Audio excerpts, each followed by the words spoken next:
आँख भी काम नहीं करता, वो भले को बुरा और बुरे को भला कहता है। तो आइए हम पहले शोध करें, खोज करें। खोज किसकी करें? अपने आप की करें।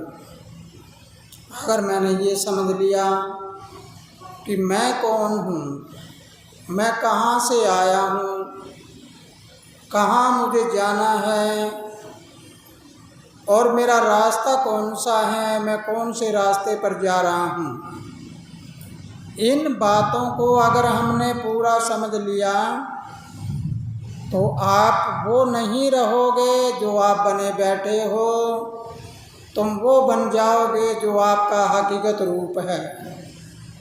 यानी आपका रूप तो कुछ और है और बने कुछ और बैठे हो। तो आओ हम शुरुआत करते हैं। शुरुआत में पहले परमपिता परमात्मा से सभी अरदास करो कि ये मालिक परमपिता परमात्मा पूरी दुनिया को शांति दो। हम सब दुनिया की शांति के लिए कार्यक्रम कर रहे हैं। हमारा लक्ष्य अपनी ऐशमेरी करना नहीं, बल्कि हमारा कार्य है कि दुनिया के सभी जीव सुखी हों, सबको सुख आनंद मिले। तो आओ शुरुआत करें।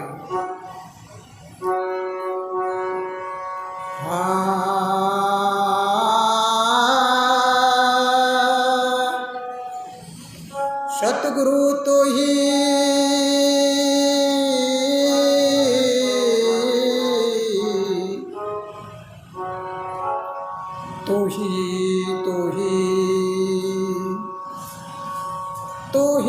दाता, तू ही जग में तेरा है सब नाम।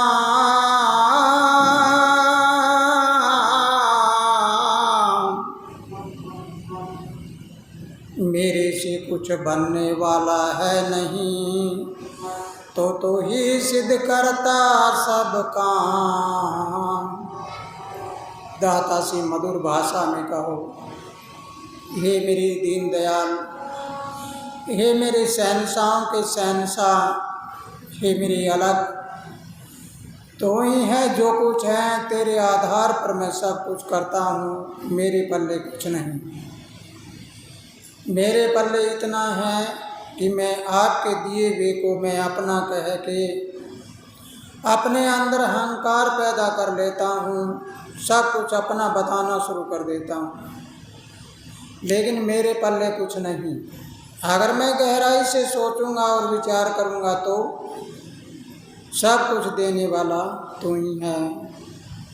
रात को मैं आराम से सोता हूँ, मेरा सांस चलता रहता है। सांस को कौन चला रहा है? मैं तो नहीं चला रहा। सांस को चलाने वाला तो तू ही है, मेरे हाथ में कुछ नहीं। प्यारे बच्चों, गहराई से सोचो। तुम रात्रि को सोए हुए हो, तुम्हें नींद आई हुई है। तुम दिन में काम करते हो, चलते फिरते हो, तुम्हारे हृदय की धड़कन हमेशा ऐसे करती रहती है। तुम्हारे हृदय को धड़का कौन रहा है? चला कौन रहा है? तुम्हारी नाड़ियों में खून चल रहा है, उसकी पंपिंग कौन कर रहा है? तुम नहीं समझ पा रहे होंगे। लेकिन अगर तुम्हें इस बात का पता लग जाए कि मैं तो एक पुतला हूँ और वो पुतला भी ऐसा हूँ जिस पुतले को कोई इधर से उधर ले जाए, उधर से इधर ले आए, बस मैं तो इतना ही हूँ। अगर ये मेरी सोच आ जाए तो फिर परमपिता परमात्मा हमेशा हमेशा के लिए हमारी पूरी मदद करता रहेगा।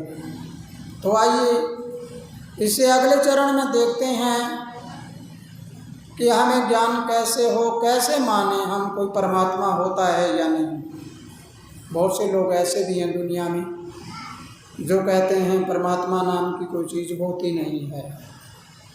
लेकिन होती नहीं है तो जो कुदरत है उसी को ही परमात्मा कहते हैं। ये तो सबको मानना पड़ता है कि अगर हवा बंद हो जाए तो क्या हाल होगा हमारा।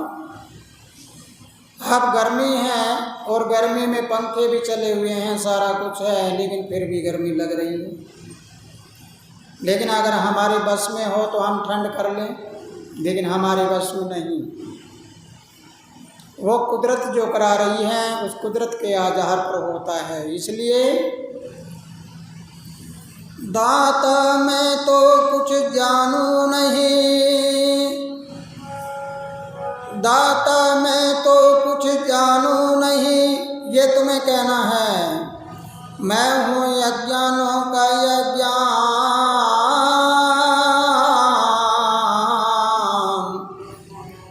तेरे हाथ में चाबी है तो मुझे कैसे ही रखिए मेरे भगवान, रखिए मेरे भगवान। मैं तो हूँ आपका एक पुतला और जानता नहीं आपके रहमत की सार।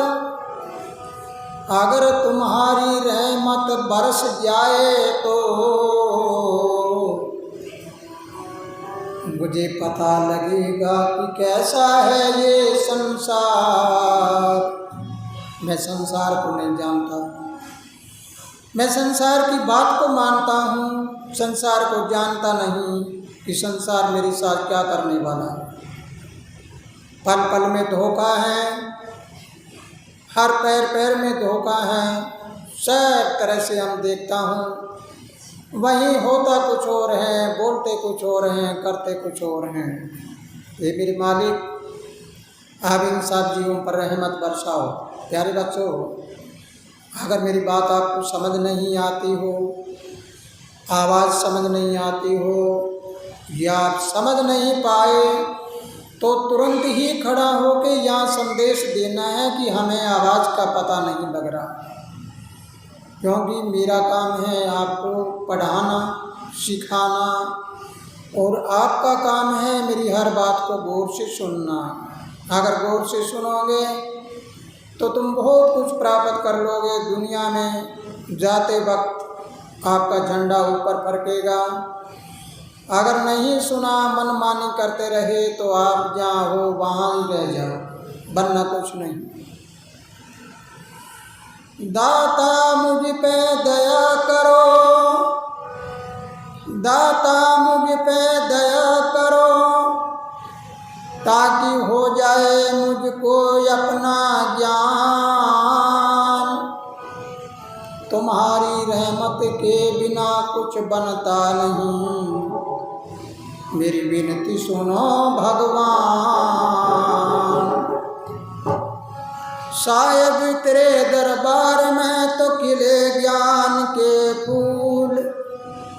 जन्मदाता श्री चुनी राम जी सतगुरु माने तो बेटी है अपनी भूल। प्यारे बच्चों, सत्संग समाप्ति होने के बाद आपको आराम से बैठना है। आपको कुछ बातें ऐसी बताई जाएगी कि आपके जीवन का निर्माण हो जाए, और आपको वो रास्ता बता दिया जाएगा जिससे आपके घर में कभी टोटा नहीं आएगा। लक्ष्मी आपके घर में हर समय विराजमान रहेगी। आपके घर में बीमारी नहीं आएगी। स्वास्थ्य आपके घर में हर समय अपना पैर जमाए रखेगा। इंसान का सबसे बड़ा धन क्या है? शरीर का स्वस्थ होना। शरीर में बीमारी ना हो तो सबसे बड़ा धन है। दूसरा धन, जब शरीर स्वस्थ है तो मुझे खाने पीने रहने सहने के लिए सारी सुविधा मिले। दूसरे नंबर का धन वो है। जब ये दो धन आपको मिल जाए तो तीसरा धन होता है हमारा प्रभु के भजन, गुरु कृपा। वो गुरु कृपा अगर हमें मिल जाए तो क्या होगा? फिर हम तीनों लोकों से बाहर होकर अपने आप का ज्ञान करना शुरू कर लेंगे कि मैं हूँ कौन, कहाँ से आया, कहाँ मुझे जाना है, मेरा रास्ता कौन सा है, मैं कौन से रास्ते से भटक गया। तो मेरे प्यारे बच्चों, आज मेरी बात को बड़े गौर से सुनना है। आपको बताना चाहूँगा कि जो आकाशवाणी आती है, चाहे वो पंजाबी में जिसको धुर की वाणी कहते हैं, अंग्रेजी में उसको गुड लाइट कहते हैं, उर्दू में खुदा का नूर कहते हैं, हिंदी में परम शक्ति कहते हैं, संत भाषा में उसको शब्द भी कहते हैं। उसके न माता होता है, न पिता होता, न बहन, न भाई, वो सब के लिए एक जैसे होते हैं।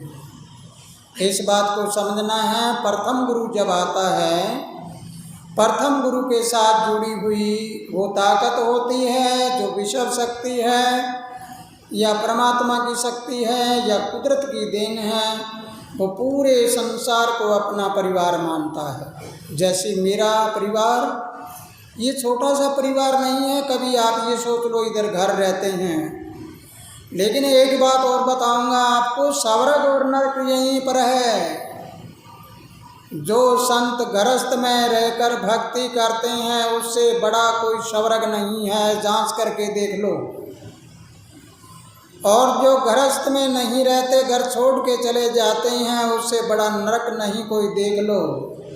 संसार का धन कितना ही हो सकता है, और आगे पीछे शिष्य बहुत हो सकते हैं, पैर दबाने वाले भी बहुत हो सकते हैं, सुविधा देने वाले भी बहुत हो सकते हैं, लेकिन जीवन नरक के समान होता है। हर समय बंधन में रहते हैं और हिरण की तरह चमकते रहते हैं। ऐसे वो ना आ जाए, ये ना हो जाए, छापा ना पड़ जाए, वो ना हो जाए। हम अपने गृहस्थ में रहते हैं, हमारे छापा क्या पड़ेगा, जितना आता है उतना लगा दिया, और जो हमारे पास होता है उसी से काम चला लेते हैं, तो क्या छापा होगा, क्या और होगा। किसी के साथ वाद विरोध नहीं, तो फिर डर किस बात का, आज़ादी से घूमता हूँ। तो आप सोचिए और विचारिए कि न तो लड़ाई न झगड़ा, जहाँ जन्मा वहीं अपने गृहस्थ में रहना और अपने गांव में रहना, सबके साथ भाईचारे में रहना, इससे बड़ा स्वर्ग क्या हो सकता है। और उस स्वर्ग के साथ अगर तुम रहोगे तो तुम्हें भी सोचना है, तुम स्वर्ग में हो या नरक में, तुम भी स्वर्ग में हो। नहीं तो आज गुरुजी के झगड़ा हो गया, चलो सारी साथ संग जाकर नारेबाजी करो और करो। आप वो नरक है, कोई लड़ाई होता है, कहीं झगड़ा हो, कहीं कुछ भी हो। लेकिन हमारे वाले तो अगर मेरे साथ कोई करता है तो मैं तो अकेला ही हूँ भाई, मैं किसी के साथ नहीं लेता, दूसरे को झगड़े में साथ नहीं लेता। लेकिन तरक्की करनी है, कोई सुविधा मिलनी है तो तुम मेरे साथ रहो। झगड़े में मेरे साथ न किसी को लिया और न आना, और न ही प्रभु की दया से कोई झगड़ा कभी होगा। क्यों होगा? जब अपने प्राण हथेली पे लेके चलते हैं और बोरी बिस्तर बांध के तैयार रहते हैं, जब भी भगवान का परमात्मा का हुक्म हो जाए तो अपनी बोरी बिस्तर उठाया और चलो, चल दिए। फिर हमारा किसी से वाद विरोध नहीं, न कोई मित्र है न हमारा कोई दुश्मन है, सब सामान्य है। इसलिए उस वाणी को याद करो, वो वाणी क्या कहती है जरा।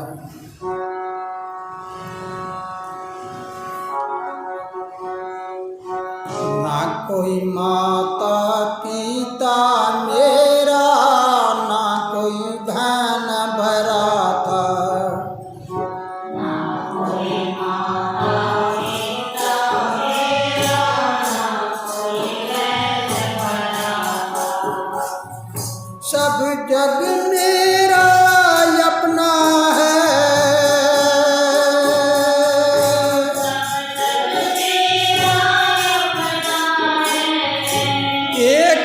सब संग नाता रे सब भाई, एक है सब संग नाता।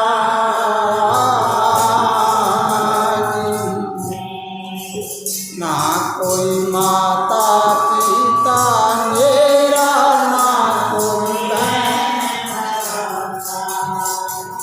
ना कोई माता पिता मेरा, ना कोई बहन।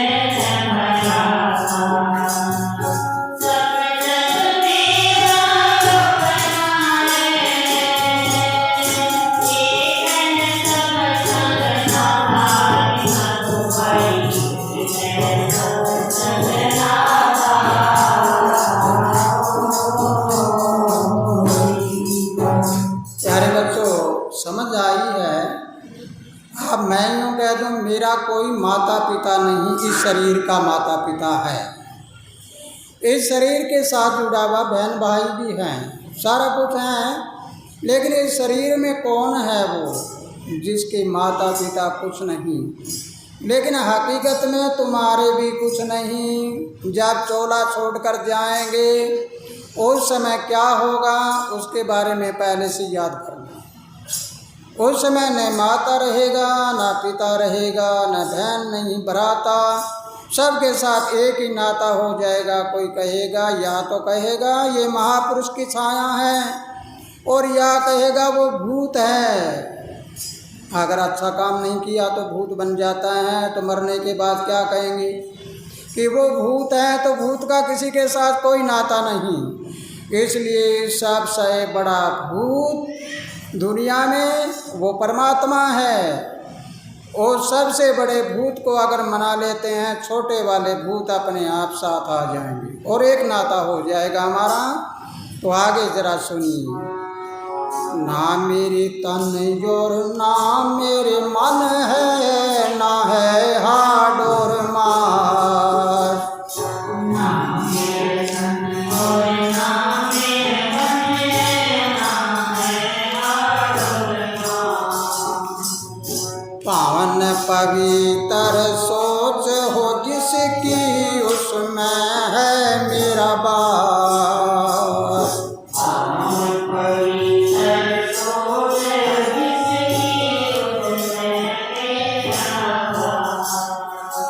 कर्म करे का फल देता हूँ,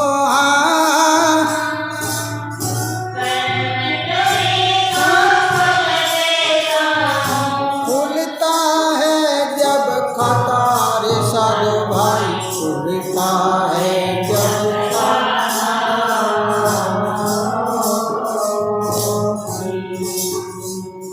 ना कोई माता पिता मेरा, ना कोई बहन मेरा,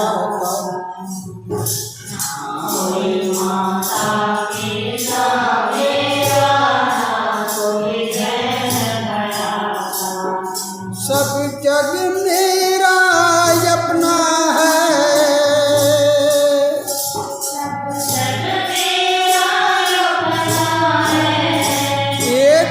सब संग नाता रे सब भाई, ये सब संग नाता।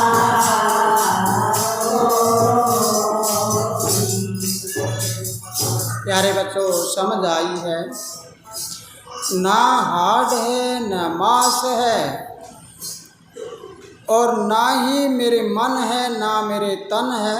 आप सोचिए कि तन मन हाड और मांस किसके नहीं है। शरीर मेरा दुबला पतला नजर आता है, लेकिन है तो हाड मांस का पुतला तो जरूर हूँ। लेकिन इस पुतले में कौन बोलता है और तुम्हारे वाले में कौन बोलता है? तुम्हें इस बात की जांच करनी है कि जो पुतला मेरा है ऐसा ही पुतला तुम्हारा है। पुतले और पुतले में क्या अंतर है? किसी की शक्ल अलग हो सकती होगी, किसी का रंग रूप भी अलग हो सकता होगा, कोई बूढ़ा जवान बच्चा भी हो सकता होगा, लेकिन बोलने वाला कौन है? उस बोलने वाले की खोज कर लिया तो तुम्हें पता लगेगा कि यहाँ हाड मांस कुछ नहीं, तन नहीं, कुछ नहीं। और वही अगर हम अपने आप पर ले लें तो फिर तुम भी वैसे ही हो जो मैं बोलने लग रहा हूँ। इसका मतलब जो कुदरत की आवाज़ है, धुर की वाणी है, वो किसी जीव के साथ जुड़कर बोलती है, लेकिन छोटा छोटा अंश तुम्हारे सभी में ही होता है। उस अंश को तुम्हें समझना है कि उसको समझ लिया तो तुम भी सोच लेना कि मैं बोलता हूँ, वो एक दिन इस घर को खाली करके जाऊँगा। जब इस घर को खाली करके जाऊँगा तो मेरे पल्ले क्या रहेगा? न तन, न मन, न धन, सब कुछ साफ हो गया। तो आगे कैसे? मालिक ने कहा मुझे कौन देख सकता है, कहाँ जाएगा, कैसे मैं किसके साथ रहूँगा? जिसकी सोच पावन हो, पवित्र हो और ऊंची विचारधारा हो, मैं उसके साथ रहता हूँ। ऐसे नहीं कोई शराब पी लिया, अफीम खा लिया, लड़ाई झगड़ा करने वाला, उसके नज़दीक नहीं जाता मैं। तो फिर उन्होंने कहा आगे ऊंची सोच वाला क्या होता है। ऊंची उडारी जिसकी हो वो जाता है ली।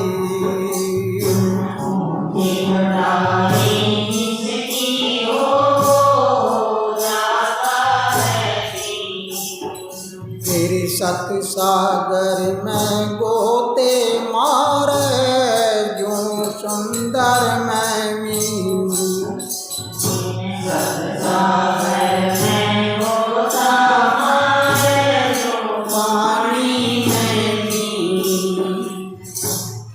सत ही सत पर चढ़ हो जागा,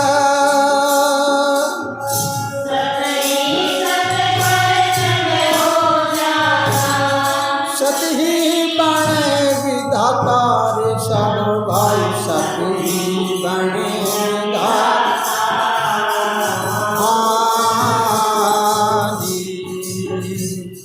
ना कोई माता पिता मेरा, कोई बहन भराता।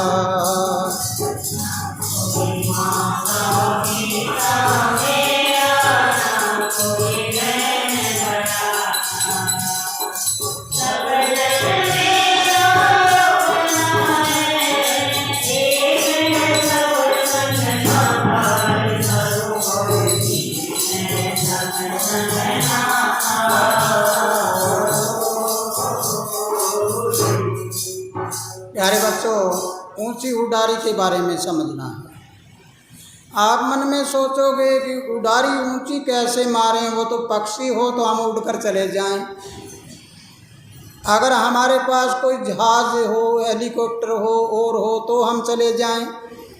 हम ऊंची उडारी कैसे मारें? तुम्हारे पास सारी चीज़ें हैं ऊंची उडारी मारने वाली। अगर तुम ऐसा ध्यान लगाकर बैठते हो और तुम्हारी सोच यहाँ से ऊपर चली जाए तो तुम आकाश मंडल में उडारी मारना शुरू कर दोगे। और जब ऊपर जाओगे, आकाश में जाओगे, तो तुम्हें पता लगेगा कि ऊपर जाने के बाद सब कुछ स्वच्छ होता है, साफ सुथरा होता है। वहाँ तो न तो तन है, न मन है, न धन है, न लड़ाई है, न झगड़ा, न संसारिक बातें, कुछ नहीं। वहाँ पर बड़ा आनंद है। लेकिन इस आनंद को वही पाएगा जो ऊंची उडारी मार के चले और उस परमात्मा में, ऊपर वाले आकाश में लीन हो जाए।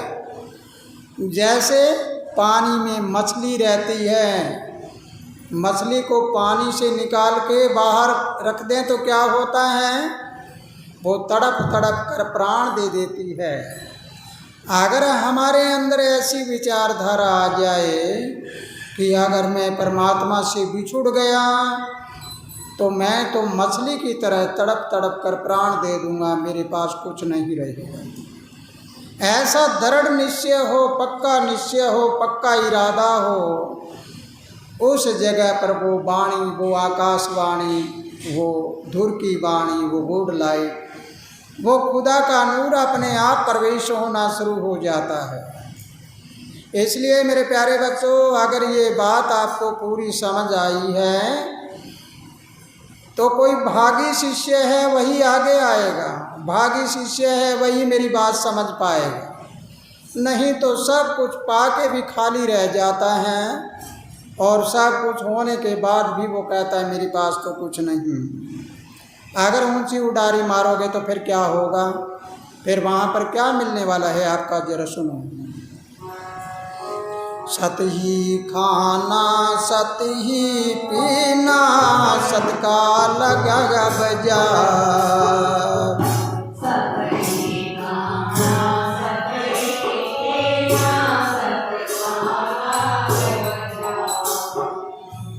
सत में सत जब मिल जाता तो मिल जाते अंबार।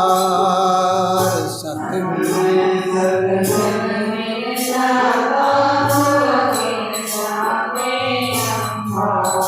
फिर उसके आगे क्या होता है, इस बात को बड़ा गौर से सुनना है।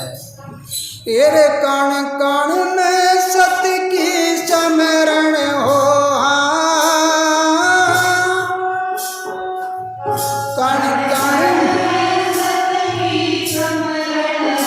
सत्य की ज्योत जलाता रे साधु भाई, सत्य की ज्योत जलाता।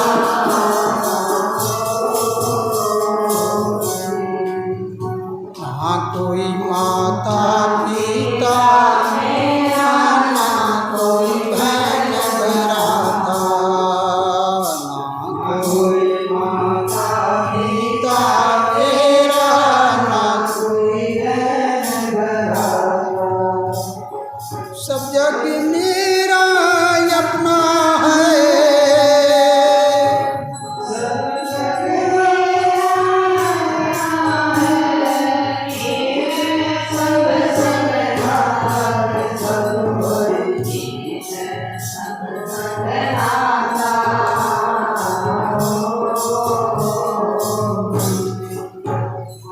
प्यारे बच्चों, समझ आई है आपको? वहाँ सत का खाना सत का पीना। मान लो अगर तुम ऐसे बैठकर ध्यान लगाकर आकाश में उड़ जाओ, यानी तुम्हारे अंदर वाला शरीर, तो वहाँ खाना पीना क्या होगा? सत का खाना, सत का पीना, सत का रहना। और फिर और क्या होगा? सत की वहाँ पर स्मरण होगी। सत ही सत होगा, सत था, सत है, सत रहेगा। दुनिया में एक सत है, वही जागृत रहना है। और सत के साथ अगर धर्म को जोड़ लेते हैं तो वो हमारा सत धर्म होता है। लेकिन प्यारे बच्चों, याद रखना, इस चक्कर में कोई मत पड़ना कि जैसे आज के हम यहाँ के संसार वाले धर्मों का जिक्र करते हैं, कोई हिंदू, मुस्लिम, सिख, ईसाई, यहूदी, बौद्धी, जैनी वगैरह, ये धर्म नहीं। ये तो केवल जीवन जीने की पद्धति है। धर्म तो केवल मानव धर्म होता है। जिस इंसान के अंदर इंसानियत हो वही धर्म होता है, वही उसकी धार्मिकता होती है। इसलिए हमें समझना और जानना है कि धर्म की परिभाषा क्या होती है। अगर हम धर्म को पूरी तरह से जान ले तो मेरा धर्म क्या है?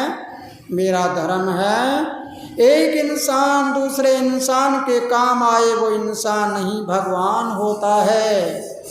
और एक इंसान दूसरे के इंसान के आगे खाइयाँ खोदते हैं, वो इंसान नहीं शैतान होता है। इंसान ही शैतान है और इंसान ही भगवान है।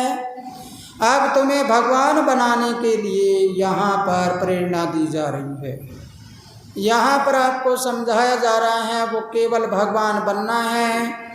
आपको जीवों की रक्षा करनी है, आपको वन्य प्राणियों की रक्षा करनी है, पेड़ पौधों की रक्षा करनी है, मानवता की रक्षा करनी है, मानव धर्म को अपनाना है। दुनिया में कोई गरीब है, कोई अमीर है, कोई बड़ा अमीर है, कोई ज्ञानी है, कोई ध्यानी है। सब अलग अलग अपने अपने स्थान पर होता है, लेकिन सब में एक ही वाणी है। जैसे उदाहरण के तौर पे आप लाइट देखते हो, बिजली देखते हो, बिजली से ये साउंड भी चल रहा है, यही बिजली है। बिजली पंखे को भी चला रही है, बिजली लाइट जला रही है, बिजली सब कुछ कर रही है, कहीं मोटर चला रही है, लेकिन रूप सबका अलग अलग है। इस प्रकार तुम्हारे अंदर जो बिजली है, तुम्हारे अंदर जो शक्ति है, वो कुदरत की ताकत है, वो एक ही है। कर्म सबके अलग अलग हैं। पानी वाली मोटर क्या करती है? पानी उठाती है। पंखा क्या करता है? हवा देता है। साउंड क्या करता है? हमारी आवाज़ को कई गुना फालतू करके बाहर बताता है। इसी प्रकार गाड़ी को अगर देखते हैं तो गाड़ी क्या करती है? वो इलेक्ट्रॉनिक गाड़ी हो, वो क्या करेगी? और हमें आगे ले जाएगी। इस प्रकार रूप अलग अलग है। तुम सभी एक पिता के बेटे हो, एक घर से आए, एक घर तुम्हें जाना है। और वो जिसके माता पिता कुछ नहीं है, वो तुम्हारे अंदर भी है और मेरे अंदर भी है। आप पारख करनी है कि मैं उसके साथ रहता हूँ या घर में रहता हूँ, यानी संसार में रहता हूँ। इसलिए मेरे प्यारे बच्चों, अभी मैं आपको थोड़ा सा और भी बताऊंगा कि आपको गृहस्थ जीवन कैसे जीना है। आप स्वर्ग में रहो या नरक में रहो वो तो आपकी मर्जी है, लेकिन मेरा काम है आपको बताना कि जीवन जीना हो तो ऐसा जीना चाहिए उस जीवन में बाहर आ जाए, अंबार खिले हुए हों। तो जरा प्यारे बच्चों, माया जाल है, ये जाल भी हट जाएगा अगर तुम अभी जो आपको बताया गया है ये बातें अगर आपने समझ ली तो माया जाल दिमाग से हट जाएगा। आज संसार में क्या है? प्यार है किसी का? तुमने कभी सोचा है कि संसार में प्यार बहुत है? प्यार नहीं, व्यापार है, एक दूसरे का लेना देना है। पति अगर पत्नी को पैसे ना दे तो पत्नी कहती है तू चल यहाँ से, तू क्या लगता है मेरा। बेटे को पिता अगर पैसे ना दे, माया ना दे, तो बेटा बाप को कहता है तू मेरा पिता ही नहीं है।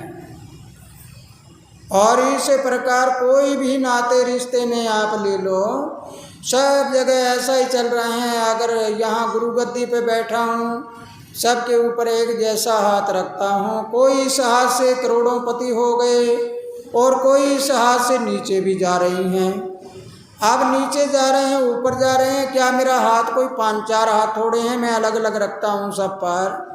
हाथ तो एक जैसा है, लेकिन इस हाथ को जिसने परमात्मा का हाथ मान लिया वो सदैव ऊपर चढ़ता है। जिसने इसको ये मान लिया मैं अपने स्वार्थ के लिए आता हूँ और मेरा गुरुजी है, वो एक आम इंसान ही है, तो वो जहाँ है वहाँ का वहाँ बैठा रहेगा, सारी उम्र कहेगा ये हो गया, वो हो गया, ये हो गया। दिमाग तो शिकायतों में भर जाएगा, दिमाग में सतगुरु कहाँ से आएगा तुम्हारी? भागा दौड़ करते हैं, मैं ये कर दूँ, मैं ये कर दूँ, ये कर दूँ। तो परमात्मा ने कहा प्यारे बच्चे याद रखना, तुम कुछ नहीं कर सकते। बंदा कहे मैं धन करूं और धन करके करूं गुमान, साईं के हाथ में तो कैंची है, रखता है उन्मान। समझ आई है? बंदा कहता है मैं धन कर दूं और धन करके करूं मैं गुमान, यानी अहंकार करूं, लेकिन परमात्मा के हाथ में कैंची है। वो आपके अनुमान से, आपकी क्षमता से, आपकी औकात से ज़्यादा कभी नहीं देगा। इसलिए आपको क्या करना चाहिए? अपनी औकात बढ़ानी चाहिए, अपनी क्षमता को बढ़ानी चाहिए। मेरे पास चाहे अरबों खरबों का धन हो, मैं चाहे विश्व का धनी हो जाऊं, मैं विश्व का ज्ञानी हो जाऊं, लेकिन मेरे अंदर अहंकार नाम की चीज़ नहीं होनी चाहिए। मैं सिर्फ एक बात को मानूं, हो सकता है मैं दुनिया से बड़ा हो जाऊं, लेकिन मैं कुदरत से बड़ा कभी नहीं हो सकता, मैं परमात्मा से बड़ा कभी नहीं हो सकता। इसलिए याद रखना, अपनी औकात को, अपनी क्षमता को बढ़ाओ और दिन दूना रात चौगुना आगे बढ़ते जाओ। प्यारे बच्चों, आज तुम्हें ऐसी बातें बताऊंगा थोड़ी देर में, ताकि तुम्हारे अंदर का हृदय है वो हृदय एकदम से गदगदाने लगेगा और तुम्हें ये पता लगेगा कि मैं तो बड़ा भूल में फिर रहा हूँ, बड़े चक्कर में पड़ा हुआ हूँ। इस चक्कर का नाम ही 84 है, ये 4 रस्सियाँ बंधी हुई है।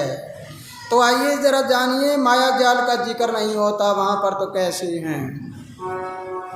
माया जाल का जिक्र नहीं वाना कोई ऊंचा नीचा,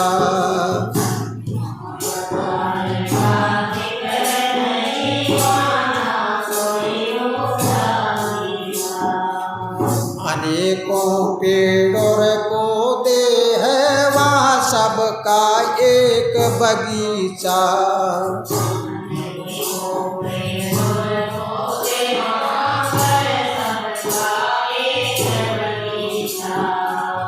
प्यारे बच्चों, ये बात समझ आई है आपको? मैं एक बार फिर समझा देता हूँ कि ये क्या कहा है मैंने, इस शब्द के तोड़ में क्या कहा है। अगर ये बात आपको समझ आ जाती है तो आपको देखना होगा कि जितना आपके पसीना बहेगा उतने आपके अंदर से बुराइयां निकल कर बाहर चली जाए।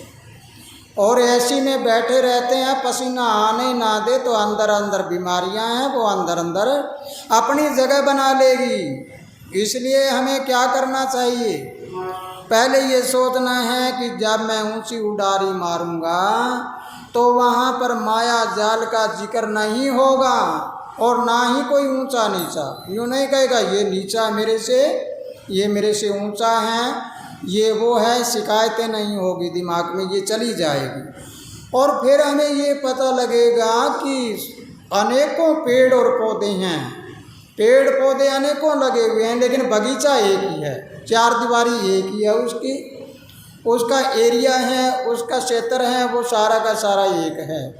जब एक क्षेत्र में अनेक बगीचे लगे हुए, अनेक पेड़ पौधे लगे हुए हैं, कहीं अमरूद है, कहीं आम है, कहीं सेब है, कहीं संतरे हैं, कहीं और दूसरी चीज़ें लगी हुई है, तो आप सोचिए एक बगीचा है तो हम एक बगीचे को बगीचा तो एक ही कहेंगे, लेकिन उसमें पेड़ और पौधे अलग अलग हैं और उनके फल भी अलग अलग हैं।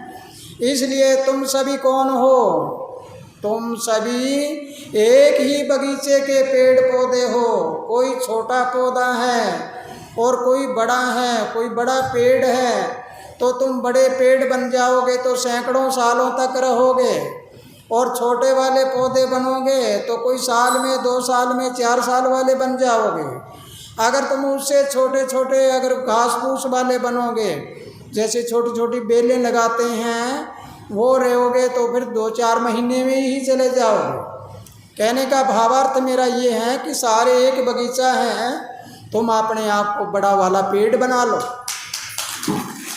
बड़ा पेड़ बनाओगे तो फिर तुम्हारे फल कौन खाएगा, तुम्हारे आने वाली पीढ़ियां भी खाएगी और दूसरे लोग भी खाएंगे। उदाहरण के तौर पे, एक उदाहरण के तौर पे समझना है, जैसे मैं यहाँ इसी भूमि में जन्मा हूँ और गृहस्थ में हूँ, बेटे पोते हैं, सारा कुछ है, गृहस्थ में हूँ।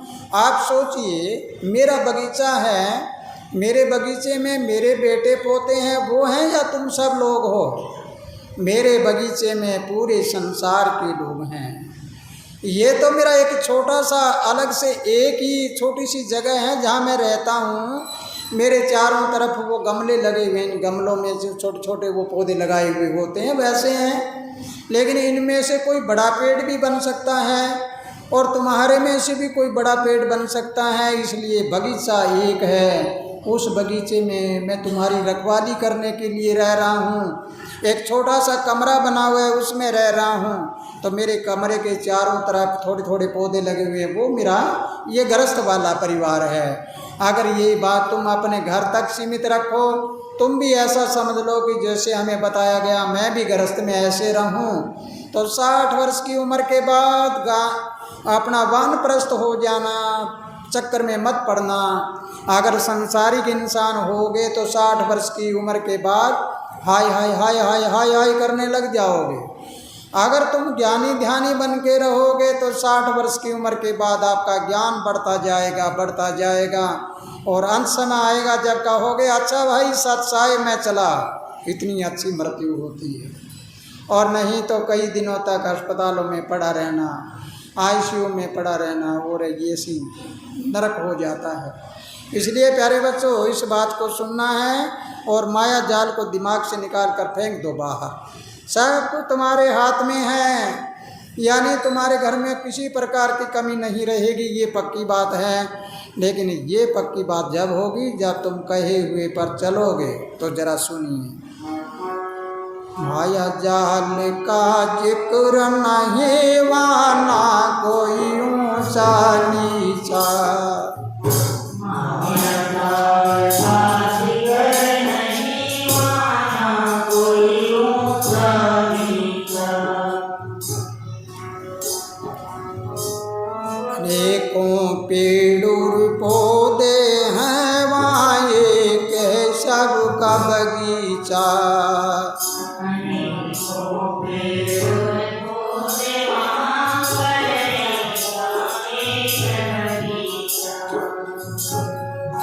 अमर आनंद कोई कर्म वाला,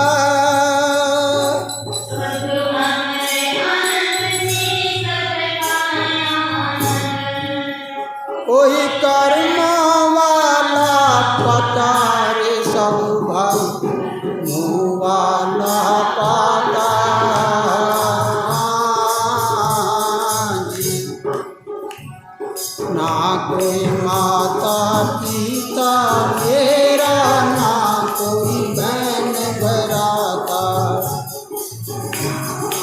माता पिता मेरा ना, सब जग मेरा अपना है,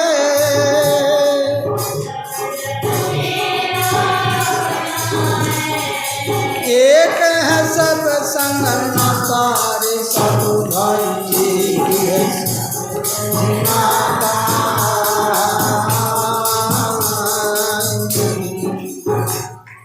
प्यारे बच्चों, ये एक नाता है मेरा सबके साथ, और एक ही हमारा बगीचा है। उस बगीचे में पेड़ पौधे लगाने वाला भी एक है। अब तुम सब एक हो तो तुम्हारे अंदर अगर भ्रांति आ जाए तो वो भ्रांति किस वजह से आती है? एक पेड़ के नीचे घास फूस नहीं उगता, उगने नहीं देता वो पेड़, और एक पेड़ ऐसा होता है जो दूसरे पेड़ को भी पनाह दे देता है, उग जाता है उसके नीचे। इस प्रकार तुम्हें वो पेड़ बनना है जो तुम्हारी छाया में दूसरा पेड़ और पनप जाए। सारी साथ संगत मिलकर एक दूसरे की मदद करो। अगर आपको कोई नीचा नज़र आता है तो सारे मिलकर उसको ऊपर उठा लो, और सब जगह ये हो जाए कि हमारी साथ संगत में एक बड़ी एकता है कि अगर हमारा कोई प्रेमी कमज़ोर नज़र आए, उसके घर में कोई ऐसा काम हो जाए जिस काम के लिए उसके पास कोई चीज़ उपलब्ध ना हो, तो हम सारी संगत मिलकर एकदम से उसको पता ही ना लगने दे कि इसका ये काम कैसे हुआ।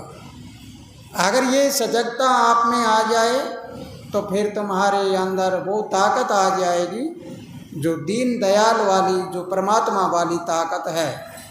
लेकिन मेरे प्यारे बच्चों, याद रखना, इस बात को भूल मत जाना, तुम मंदिर में जाते हो, एक पत्थर की मूर्ति के आगे माथा रख के और मूंदा पढ़ के कहोगे कि हे बजरंगबली बाबा, हे साईं बाबा, हे रामदेव बाबा, हे देवी माता, सब कहीं मेरा ऐसा काम हो जाना चाहिए, मैं ये करा दूंगा, मैं आपको ये दे दूंगा। आपने कभी सोचा नहीं होगा कि वो पत्थर वाली मूर्ति बनाने वाला कौन है?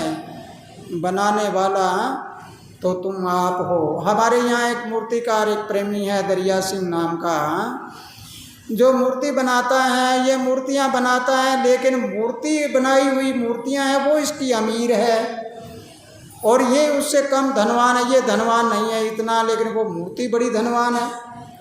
अब मैंने अपने ट्विटर पर भी डाला है कि मूर्तिकार कहने लगा कि ये मूर्ति मैंने तुझे बनाया और तू बड़ी धनवान है, मैं तो अभी गरीब रह रहा हूँ। कैसे?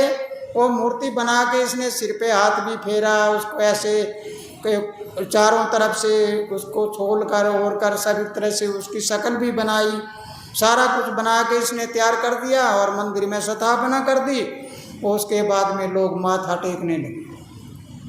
माथा टेक के कोई 100, 200, 500, 1000, लाख रुपए लगा लगा के मंदिर बनाना शुरू कर दिया और कर दिया। तब इसने इस पे विचार आया कि देखो मेरी बनाई हुई मूर्ति कितनी धनवान है, ये तो करोड़ोंपति हो गई और मैं तो वहाँ का वहाँ रह गया। इसलिए मैंने इसको कहा कि तुम चिंता मत करो, तुम्हारी ये मूर्ति बनाने वाला है वो देख रहा है तुम्हें, ये मूर्ति एक दिन बहुत बड़ी धनवान बनेगी, लेकिन तुम्हारी बनाई हुई मूर्ति है वो एक दिन पत्थर की पत्थर ही रहेगी। वो अगर ख़राब हो जाएगी तो उसको वो डाल देंगे कहीं न कहीं। इसलिए मेरे प्यारे बच्चों, नमस्कार सबको करो। पत्थर में भी भगवान होता है, कण कण में परमात्मा है, इसका नहीं कहता, लेकिन मूर्ति के आगे मूंदा पड़ के कभी भी मन्नत मत मांगना। मन्नत मांगोगे तो तुम परमात्मा की बनाई हुई मूर्ति और तुम्हारे हाथ से बनाई हुई मूर्ति के आगे अगर तुम माथा टेकते और मन्नत मांगते हो तो आप सोचिए क्या मिलेगा। लेकिन फिर तुम जाते हो, कहोगे कि हे बाबा बजरंगबली, हे देवी माता, हे वैष्णो माता, हे दुर्गा माता, मैं आपकी जात जा आऊँगा। इसका मतलब है इंसान ने अपनी जात दे दी वहाँ पर जाके, मेरी औकात यही है, बस मैं तो आपसे मांगने वाला मंगता ही हूँ। मंगता बनना है तो तुम एक उस ईश्वर के बनो जिसने तुम्हें पैदा किया।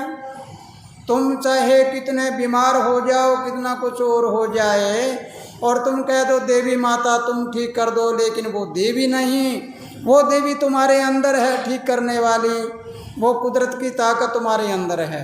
देवी देवता जैसे हमने सामने वो देवी माता बना रखी है, वो फोटो लगा रखी है, उस फोटो को देख के हमारी साथ संगत में साधु कहते गुरुजी ने फोटो खुद ने तो लगाई और हमें ऐसे कह रहे हैं ये अनुभव है। ये ऐसी देवी 10 हाथों वाली देवी तुम्हारे यहाँ खोपड़ी में है। तुम कौन सी जगह रहना चाहते हो? तलवार वाली जगह रहोगे तो तलवार का काम करेगी ये, तुम खप्पर वाला काम करोगे तो ये खप्पर वाली जगह रहेगी ये देवी। अगर तुम किसी के साथ ऐसे हाथ देने वाला, देना दाता वाला काम करोगे तो ये देवी देने वाली बन जाएगी। नीचे से मूल कमल से लेकर यहाँ तक ये 10 देवियाँ हैं। ये 10वीं देवी है, ये 0 है, और नंबर 1 से लेकर हम ऊपर तक चलते हैं तो 1 के आगे अगर 0 लग जाती है तो 10 हो जाता है, लेकिन 0 के आगे 1 का लग जाए तो कुछ बनने वाला नहीं। इसलिए प्यारे बच्चों, ये मूर्ति है, इस मूर्ति को नमस्कार करने का मतलब है कि ऐसी मूर्ति मेरे अंदर है, मैं अपने अंदर वाले को मनाऊं। 68 तीर्थ यानी 8 कमल और 6 चक्कर, उनमें जो शक्ति है वो 68 तीर्थ हैं। यहाँ तो 68 बता दिया, 60 8 68 वो नहीं, लेकिन बहुत सी बातों का राज छिपा हुआ है। इस राज को अगर तुम समझ लेते हो तो तुम्हें अपने आप पता लगेगा स्वर्ग और नरक कहाँ है, तुम्हारे अंदर कौन सी देवी विराजमान है, तुम कौन सी देवी को मान रहे हो। जिस देवी की कड़ाई करके आते हो, जिसका जागरण करते हो, उसमें जो खर्च करते हो, वो तुम्हारे घर से जो पैसे निकलते हैं उसका फ़ायदा होता है। इस बात को मान के चलो। अगर मेरी बात ना मानो तो गुरु नानक देव जी, कबीर साहब, रविदास जी, जम्बेश्वर भगवान, हजरत महमूद, ईसा मसीह, महात्मा बुद्ध और बहुत से ऐसे महावीर स्वामी जैन और महात्मा हुए, उनकी मानो। उन्होंने कहा कि प्यारे बच्चों, अगर तुम 10वां हिस्सा यानी ये 10वां हिस्सा, यहाँ पर 10% तुम्हारी मेहनत है और यहाँ पर 90% यानी 100 में से 90 रहमत है। रहमत कब मिलेगी? जब अपनी मेहनत को आप झुका दो, मेहनत को संसार के भले कर्मों में लगा दो और रहमत तुम्हारे ऊपर बरसेगी तो 90 आ जाएगा। अगर रहमत हट गई तो 10 रहेगा आपके पास, 10 में तो आप वही रहोगे कि आज ये हो गया, कल वो हो गया, टूटा रहेगा। इसलिए अगर तुम सही विद्वान हो तो एक बात की जांच करके देख लेना, जब तक ना देखो नैना मत मानो किसी का कहना, दुनिया धोखे का जाल है कोई चक्कर में डाल दे। और मेरी गाई हुई भी कोई मत गाना, मेरी गाई गाओगे तो धक्का यमों की खाओगे और मेरी खोजी खोजोगे तो अमर लोक को शोधोगे। फिर जब तक ना देखो नैना मत मानना किसी का कहना, इसके ऊपर पूरी टिप्पणी करो। तुम इस बात को जांच करके देखो कि तुम्हारे घर में जितना खर्चा लगता है, मान लो तुम्हारे घर में 10,000 का खर्च है, तो तुम इसकी पड़ताल करके देख ला कि तुम्हारे घर में कम से कम 15 से 20,000 रुपये लगते होंगे, बिना मतलब के लग जाते हैं, उल्टे लग जाते हैं। लेकिन वो डॉक्टर के दो, कोई लड़ाई झगड़े में दो, कोई गाड़ियाँ खराब हो जाए उसमें दो, या और कोई चीज़ में दो, देना है आपको कहीं दो। अगर तुम हाथ से नहीं देते हो तो आपसे कोई जबरन ले लेगा। इसलिए अगर आप हाथ से पुण्य कर्म में लगाना शुरू कर दो तो तुम्हारे घर में न बीमारी रहेगी, न टोटा रहेगा, न कभी तुम्हें किसी के आगे हाथ फैलाना पड़ेगा। 2 तरह के लोग हैं, एक तो ऐसे करता है और एक ऐसे करता है, एक से लेता है और एक से देता है। अगर तुम लेने वाले बन जाओगे तो वैसा ही बनोगे, बहुत पहले की बात है, 1995 की बात है।